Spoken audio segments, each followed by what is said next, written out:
I run an Etsy page, and he messaged me, or one of his team members messaged me and go, "Hey, we really like your story. We'd like to meet up." And I'm like, "Hi, I don't really know what you're propositioning me for. What are we talking about?" Yeah. He emails me and he's like, "Can I call you?" And it's like 11:30 at night, and I'm like, "What do you mean, can I call you? Like, what do you want from me?" Yeah. And he calls, Hunter calls me, and he just tells me this story, and I was like, "Huh. Well, I mean, if you want to meet up, I guess we can meet up tomorrow." And he's like, "That's great, because we leave the town tomorrow. We're leaving the state." And I was like, "Yeah, let's meet up tomorrow. Why not? I don't know what's gonna happen, but let's give it a shot." And it Yeah. just all happened so fast. Like I didn't know what to expect, and then all of a sudden we were bringing in $10,000 in like 2 hours, and I was, "Holy crap, this might actually work. We might actually be able to build this dojo in our backyard. Like, this is insane." Yeah. I Wow. hadn't heard of him before that, and then all of a sudden he's like changing my life in 24 hours. It's insane. If you've been looking for the perfect t-shirt line, Inspired Tees Co. has you covered. They offer a line of awesome Christian and American themed tees for the whole family. Whether you want cool t-shirts that express who you are or want to spread awareness with shirts like their new breast cancer tee, they have something for everyone. You can also shop their military veterans American tees, and with every purchase from that collection, they're going to donate 15% of the profits to the Wounded Warrior Project. Make sure to visit their website, inspiredteesco.myshopify.com.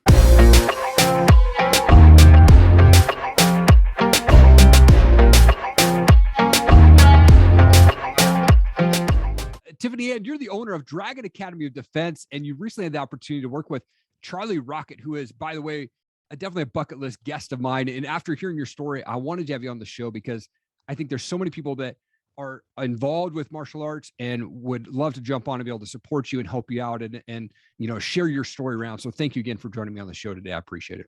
Absolutely. I love to go back with my guests a little bit. Like, where did you grow up? What was childhood like for you? I was born and raised in Apache Junction, Arizona. I was a very strong, like headstrong kid. Okay. I definitely manipulated my parents into a lot of things. And one of those things was we were walking by a strip mall where my martial arts school was based at the time. And I was looking at all these kids doing all these kicks and tumbling and stuff. And I was like, "Man, that looks so cool. Mom, we're going in."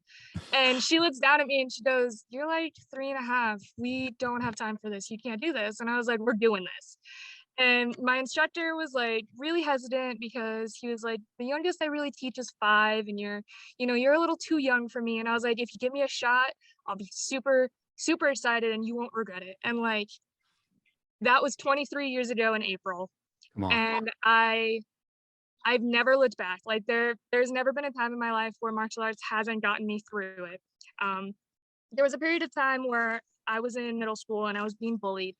And my first response was to dive back into martial arts, like full on, just, going to class every day, multiple times a day, like no matter what happened, that was where I went, because that was my release. That was what was safe for me. That was where it was, comfortable. That was my forte. That's what I did well, and that's what I was proud of. So that's where I would go. And I got through that bullying experience, but not without a lot of trauma.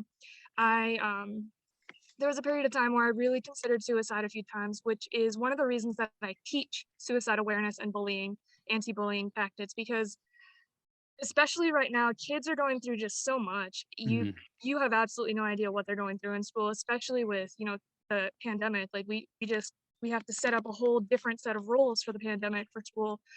And having that opportunity to go to a place where you have punching bags and you're allowed to hit things and you're allowed to talk your feelings out, that's really important to me. So when I started teaching at 13 when my instructor told me I reached an upper rank, and he's like, "The only way that you get to pass unit strength is by learning to teach kids." And at the time, I hated kids. Like I didn't want anything to do with them. They Sure. irritated me. They were just not for me. I didn't want it. And so I first started learning to teach, and I was like, "This is awful. Students are just whatever. Like, I want to learn for me." And it took me a year or two, and I realized that this is actually super fulfilling. This is really helpful. I get to help kids who are younger than me, who are going through similar to experiences that I was going through. And it was like, well, I can share my experience and I can help them.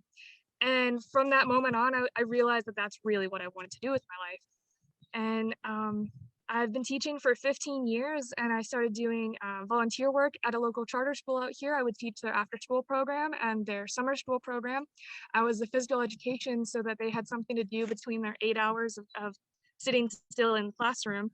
And we just had a lot of fun. It's great to be able to be that person for kids to talk to about literally anything, because there's nothing off limits in martial arts. Martial arts can get you through anything if you put your mind to it. Oh yeah, absolutely. My kids, they started doing Brazilian jiu-jitsu about 2 months ago, and the confidence level in themselves, just being in that class and just to see them grow in the technique and everything, man, it's so amazing as a parent to watch that. And you're just changing lives through what you do with your students there. So I just want to say thank you again for that. As I was doing research on you, you were posting some really cool pictures. Your dad just seems like an amazing man and a warrior. He And, and, was. and I want to say I'm sorry for your loss. What kind of person was your dad? My dad, he was born and raised in New York. He was the kind of person, he didn't take shit from anybody. Like, Yeah. that was just who he was. He went into the army when he was 17. He signed up while he was at school. He actually had dropped out of school, and he came home to his mom with his piece of paper, and he said, "Mom, I already signed up. I just need your signature." And she looks at him, and she goes, "Well, I mean, I guess I can't stop you." And so he signed on to the army at 17. He was deployed 2 months later to Vietnam, where he went over and he rescued POWs. He spent, I think he said, 2 years over there just jumping out of perfectly good airplanes. Those were his words. Yeah. And parachuting into these enemy lines areas just so that he could try and find, a couple of dozen POWs here and there. And he ended up saving a woman who was crossing a DM zone, and he didn't realize at the time, but as he was helping her across, she was pregnant and in labor. And he realized that she wasn't going any further, so he put her down under a tree where he thought it would be safe enough, and he helped deliver this kid. And this woman, who spoke no English whatsoever, named this kid after my dad. And like, that's my favorite story for him. He didn't tell a lot of stories unless he had, several drinks, because it was a lot for him to remember. Sure. And that story is the one that would come out most often, and that was always my favorite to listen to, because like, I just can't imagine being pregnant in a war zone and so having some random stranger trying to help you to safety and then helping you deliver your child. Like, that's got to be just a miraculous moment. And Yeah. so he gets out of Vietnam, he does a couple tours over in Germany, and he comes home. And as soon as he gets out of the army, he realizes, well, I still want to help people. So he goes into the medical field. He ends up being a medical assistant. So he would help people who were like quadriplegic and stuff. He would help move them from bed to bed. And he was teaching somebody how to lift somebody properly. And this person was like a 400-pound quadriplegic dude. And the guy that he was training either lost his grip or just didn't care and dropped his end. My dad was holding his head, and my dad was the kindest person you'd ever meet. He would give you the shirt off his back and any cash he had in his wallet and apologize for not giving you more. That was just who he was. Yeah. So he caught all 400 pounds of this guy, burst like 6 discs, ended up having 6 screws put into his back, and he never straightened up after that. So he was on disability for the entirety of the time that I was alive. Wow. And yeah, that man went through so much pain and so much heartache, but he never complained about anything. He was just always, happy and confident, and he would always give advice to whoever asked for it. He would help everybody. And he ended up becoming my business partner when my instructor informed me that he was going to leave the state and open another school in a different state. And I looked at my dad and I was like, I really don't know what I'm doing. And he's like, well, that's okay. We can figure this out together. And we signed on as partners. And he would handle like the talking to parents and picking up payment and everything, just doing that side of it. So he's like, because I want you to put all of your energy towards teaching, because that's what you're good at. And that's what that's where your forte is. That's where you're going to be strong. I'll pick up whatever slack you have left. And he was an amazing dude. There was never a day in my life where I wasn't proud to be his daughter. And he instilled this confidence into me that as long as I tried to do something, I would succeed, because that was just the kind of person that I was, and that was the person that he was. If you tried and put your mind into it, then you could do anything. And when he caught COVID, so he was really sick. He had a really bad immune system. He had a bad blood transfusion that gave him a whole lot of diseases, including hepatitis C. So his immune system was just bad from the start. And when COVID hit, we were safe for the first year. We so of the four of us that live in my house, two of us were disabled. So my boyfriend and my mom would go to work, but they would work in retail and my mom works in a public school system. So they would encounter the most, sick people, and they would bring home those diseases to us and we would get sick. But we were safe for the first year. And then in January, New Year's Eve actually is when we all decided that we were just not feeling so hot, so great. So we were going to quarantine ourselves. 2 weeks later, realized that it was COVID. And my dad looks at me and he goes, "You brought that home to me, didn't you?" And I was like, "I didn't mean to." And he's like, "Uh-huh, sure you didn't." Yeah. A couple days later, he goes into the hospital. He's like, "I think I just have pneumonia. I'll be okay. I'll come back in a couple days." And I was like, "All right, that's fine. Be safe. Keep us informed." And we would text message every time. He was in the hospital 9, 10 times a year for a couple of weeks at a shot, just because he had kidney failure. So he would go in for dialysis every so often. And he went in on January 8th and he ended up getting admitted for COVID. It took them 27 hours to find him a bed, and then it took him 4 more hours to actually get a room. Wow. So he was just in a bed in the hallway for those couple of hours. And all of a sudden, like the day after he got actually admitted and into a room, his text messages started becoming garbled. We weren't really sure what he was saying. So we would call him and he wouldn't talk into the phone. So we still had no idea what he was saying. We finally had a nurse call us and say, "We have to put him, we have to trach him. We have to put something down his throat so that we can help him breathe." And we're like, "All right, sure. As long as it helps." It hadn't been the first time. He's done it before. Mm. We weren't, surprised. And then it just kept getting worse. It kept getting worse and worse. There were 4 patients in his room, all being treated for COVID. And so the only time that we got to see him, unfortunately, because this was at the peak when Right. Arizona had hit our second peak, we weren't allowed to go in and see him. And every other time he'd been in the hospital, we would go in, I would tape up some pictures and I would draw some dinosaurs on his walls and stuff and bring him toys, just, I would bring him like RC helicopters so that he could mess around and screw with the nurses if they walked in or whatever. Cause it helped him fight and it helped us smile because we knew, we were there in spirit, even if we couldn't be there in person. Sure. But this time we didn't get a chance to do any of that. We were only called in when the doctors had him under trach and sedation for 2 weeks. And they're like, "We really need you to make a decision. Do you pull the plug or do you keep fighting?" And my mom and I, we walked in, we saw him in his room of 4 people, and we're like, "You can do this." We just kept talking to him. We kept saying, "You can fight this. We believe in you. This isn't anything different. It's just a really bad cold. We got this. You got this. We can do this." And we told the doctor, "There's no way we're pulling the plug. It's not what we want. It's not what he would want. He's still fighting." And about a week later, we got a call from the night nurse that said, "Hey, his vitals are tanking. I'm going to put you on speaker. I think it's time for you to say goodbye." Mm. And the hardest part was that we couldn't be there. Like, we couldn't hold his hand. Yeah. But that night nurse was really kind, really sweet. And she held his hand and she put us on speakerphone and we talked to him for about 10 minutes. I just kept saying, "We can do this. We're strong because of you. Mm. And we understand that you can't fight anymore." Yeah. Like, we wanted him to know that just because he wanted to fight, it didn't mean that that's what he needed to do. And that nurse on the other line said, that's the easiest thing that you can do for somebody, because if they think that you're still fighting for them and that they're still fighting for you, then they can't give up. Mm. And I just kept repeating that to him, like, "It's okay, we got this. If you gotta go, you gotta go." And Yeah. about 5 minutes after we hung up, we got the phone call that he had passed. And that was really hard. That was definitely the hardest thing we've gone through as a family. But Sure.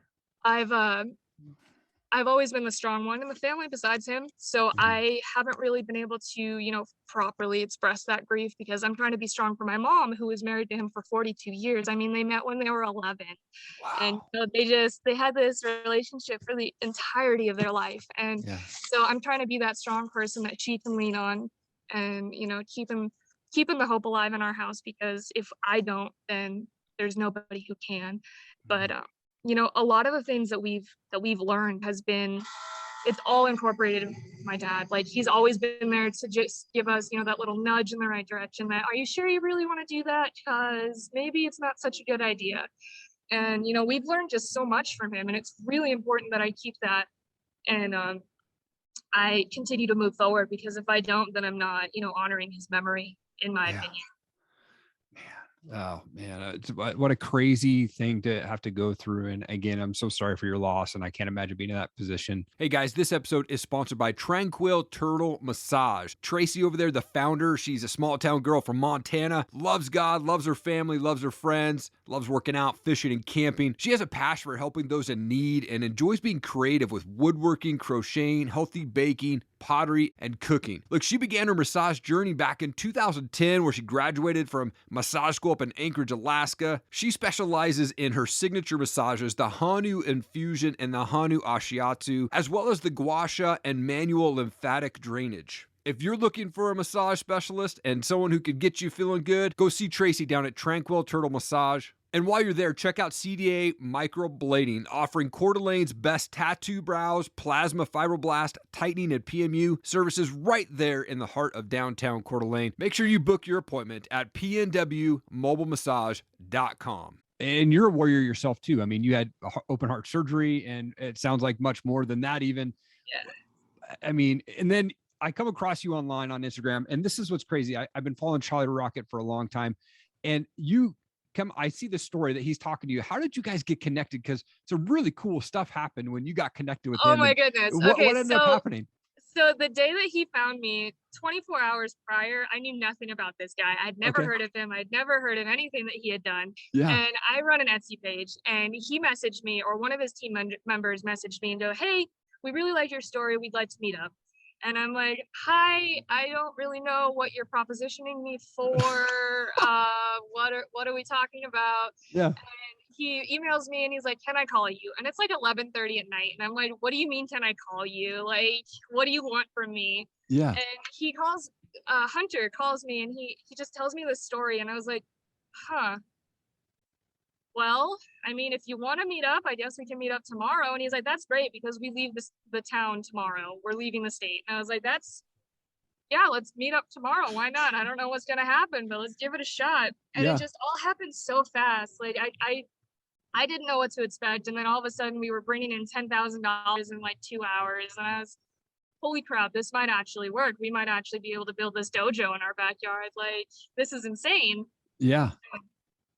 I Wow. hadn't heard of him before that. And then all of a sudden he's like changing my life in 24 hours. It's insane. Come on. That is unbelievable. And what's the update on the school? On the update, so we've made $17,000 in about a week. Yeah. Between donations and I have so many stuffed animals to make. I don't know if my hands are even going to survive this, but Come on. we've got a quarter of an acre, which is, I'm outside right now. We've got a quarter of an acre, and we have this, I don't know, 20 by 20 foot section like taped off for where we're going to build it. And we did this 2 years ago, because 2 years ago when I was doing the volunteer work, and so we would teach during the day, and then at night we were allowed to come in and teach my regular class. And then when COVID hit, they're like, "We can't have anybody in here. We're really sorry. When it passes, you know, maybe you can come back." And with it still going on, we've been having to work either outside, which is like 2 months out of the year that we can actually do that, Right. or we work inside the house in our living room, push all the furniture away. And now that we have the money, we're going to lay down the concrete, and we're going to get started on actually building. My students are so excited. They have no idea what's going on. I tried to explain it to them, and they're just like, "We don't care what happened. We're just so excited we're going to get a school." And I was like, "Yeah, me too." Come on. That's so amazing. So cool. Now, I saw these animals, or I think they're called Stuffies, right? Like, Yeah. how long does it take you to make those? It really depends on the stuffed animals. Some of Okay. the stuffies, it'll take me 4 or 5 hours. Some of them, Okay. it'll take me like 2 days. It really depends on the complexity. Most of the ones that I have posted take me about a day Okay. Okay. total. When did you start like crocheting? Like, how did you get into that? I learned from my grandma, actually. She was a seamstress. I was the only person in the family of her 12 original kids who each had at least 2 kids who each had 2 kids. I was the only person who was interested in learning. Okay. And so I got to learn for about 6 months from her before she passed. And then I kind of just taught myself. I would take patterns and I would do YouTube and I would try and figure out what it was that I was doing. Half the time, it was miserable. I didn't make anything. Kind of just made a mess. Sure. But like over the years, I've sort of like perfected it. And then when I got diagnosed with POTS and all these other different medical conditions, and they're like, you got to stay on bed rest. And that was, 4 years ago. 4 years on bed rest is insane, by the way. Yeah. So when they told me you can't do anything but stay in bed, I was like, all right, well, I guess it's time to really start figuring out how to crochet things. So I bought a couple of really cool patterns, like books of patterns. And the first thing that I made was a goblin. And the goblin took off so fast. Like everybody and their mother was buying one or 4. And I was making them like 5 a day for a while. And it was insane. And then all of a sudden I was like, well, I have some other patterns I can try. I don't know if it'll take off as much. And I had about 40 orders before Charlie found me, 40 orders total. Right. And up until that point, it was kind of like, whenever people had time, they would, buy something kind of thing. Right. But I was learning how to crochet for a really long time. And then I finally started getting good at it. And my Etsy page started to take off. And being sick really makes you find things to do. It gives you a reason to find a new hobby. Totally. Totally. So what's the best place for people to contact you or follow you and get to your page and support you in your business? Honestly, Instagram is where I've been finding the most support. I post updates every day. I post little, snippets about my story and everything. But at this point, that's really the only like social media that I check daily besides Facebook. But Facebook is more personal than it is for, business. Yep. And so yeah, Instagram is where it goes. That's where I post all my videos from my classes and all sorts of stuff in there. Love it. I on my show, I always love to play this game called Pod Decks. Essentially just random questions. Okay. I'm going to pull one out here. We'll see how it goes. And I like to finish with some fun questions here for us. Yep. This is a fun one. Describe your perfect day. Perfect day. Oh boy. Perfect day. I wake up. I don't have the constant pain that I have from the 4 surgeries in my chest. I'm able to get up and do a workout beforehand. If it's a class day, I'll do a lighter workout so that I don't look like, a total wimp in front of my students when I do the workout with them. I'll spend some time crocheting if I have an order. I'll Netflix binge because that's my life. Or I'll do some homework because I'm also going to school full time while I'm doing all of this nonsense. Wow. And then I'll teach class at night. Come on. I'm a big music guy. So I've asked a question like, well, who's a favorite band for you? Or do you have a favorite type of music you like to listen to? I'm pretty eclectic. I'll listen to just about anything, but my go-to music when I'm like stressed is Disturbed. Like that headbanging, rock out, turn it up really loud so people think you're possessed kind of music. That's the kind of stuff that I rock to when I really need a moment to just like figure out what's going on in my brain. Yeah. Oh, that's a great band to rock out to for sure. I always love to give the opportunity to my guests at the end to give a shout out to anybody that is impacting you or helping you in your journey there. So the camera's all yours, TiffanyAnn. I mean, aside from Charlie, because I wouldn't be here without him. Yeah. And there's a lot of people who've just had like belief in me, and that's really nice. I've had some students, my very first student that was considered my very first student, he and his family, it's a family of 3 siblings that I teach a couple of times a week. Him and their grandparents have stayed with me throughout this entire sickness. They've made sure that they've spent time with me. They've checked on me when they had no business to, when I was just, a person who was there to teach their student a couple of basic self-defense routines. Like they've been super kind to me, super just supportive. And of course, my mom and my dad. Even though my dad's not here, like he was my biggest supporter and my biggest cheerleader. And he's the reason that I've, made it as far as I have in my school. And so I definitely just want to appreciate all the people who have stuck with me, even though, there was a period of time right after open heart surgery that everyone was like, are you still going to teach martial arts? Because can you? Yeah, And it's like, I mean, yeah, I can. I just don't know if I'll be able to take the hit as well. Like, sure. but Wow. TiffanyAnn, you are an absolute world changer and you're such a warrior. Your dad is awesome. And I'm so thankful to have had you on my show to share your story because your story is impacting so many more people than even what you even think about right now. There's so many people that heard your story that are like getting fired up that didn't reach out to you. So I just want to say thank you for sharing your story.